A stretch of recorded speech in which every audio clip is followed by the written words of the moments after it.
इस क्वेश्चन को देखिए और हल करने की कोशिश कीजिए।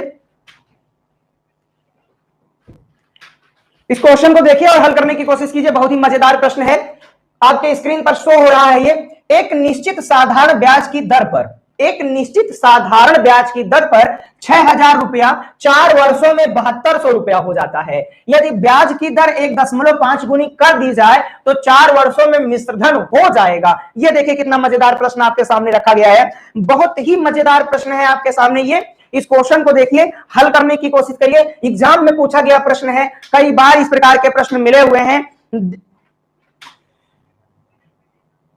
धन्यवाद भैया जी। क्वेश्चन को देखिए और हल करने की कोशिश कीजिए भाई। क्वेश्चन को देखिए, हल करने की कोशिश कीजिए। एक निश्चित साधारण ब्याज की दर पर 6,000 रुपया 4 वर्षों में 7200 हो जाता है।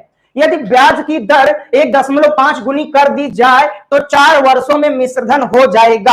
हम आपको ट्रिक बताएंगे, आप इसको चुटकी में हल करेंगे। हम आपको ट्रिक बताएंगे, आप इसको चुटकी में हल करिए और आंसर दीजिए। जल्दी करिए भाई।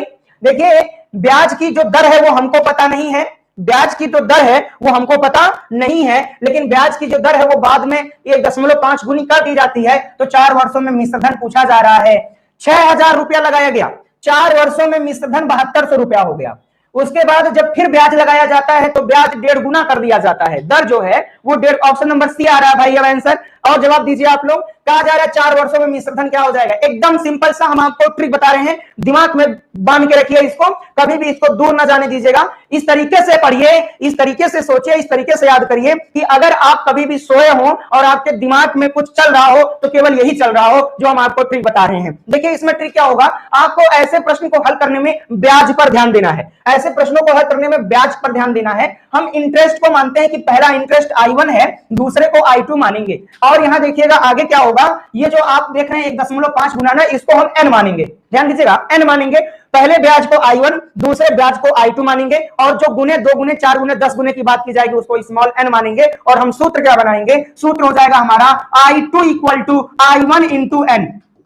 I2 equal to I1 into n, ये हम बाद का ब्याज पता करेंगे। तो देखिए I2 equal to I1 into n अगर करेंगे हम, ये हमारा ट्रिक है। बाद में कितना ब्याज बनेगा, तो बाद में जो ब्याज बनेगा पहले ब्याज का n गुना बनेगा। तो पहला ब्याज कितना, 6,000 लगाया गया, 7200 रुपए प्राप्त हुआ। तो पहला ब्याज 1200, 6,000 लगाया गया, 7200 रुपया प्राप्त हुआ। तो 1200 गुणे n, n का मान 1.5। देखिए अब यहां पर एक 0 दशमलव हटाएगा, 12 15 का गुणा करेंगे आपको 180 मिलेगा, मतलब 180।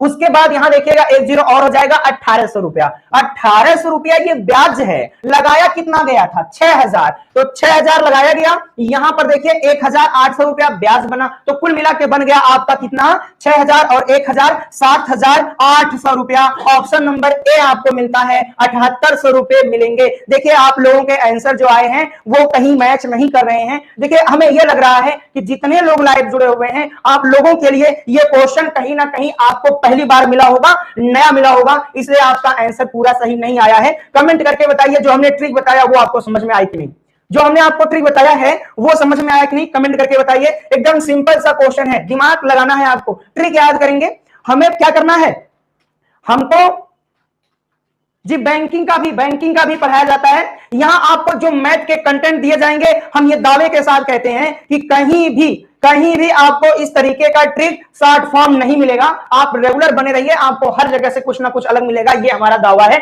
और एक बात और कहते हैं कि यदि आपको ऐसा लगता है कि मैथ समझ में नहीं आएगी तो अपने दिमाग से ये जो उपज है इसको एकदम निकाल दीजिए और हमारे साथ जुड़े रहिए। हम यहां से आपको ये गारंटी देते हैं कि आप 1 महीने में ये समझने लगेंगे कि हमें तो अब मैथ में काफी ज्यादा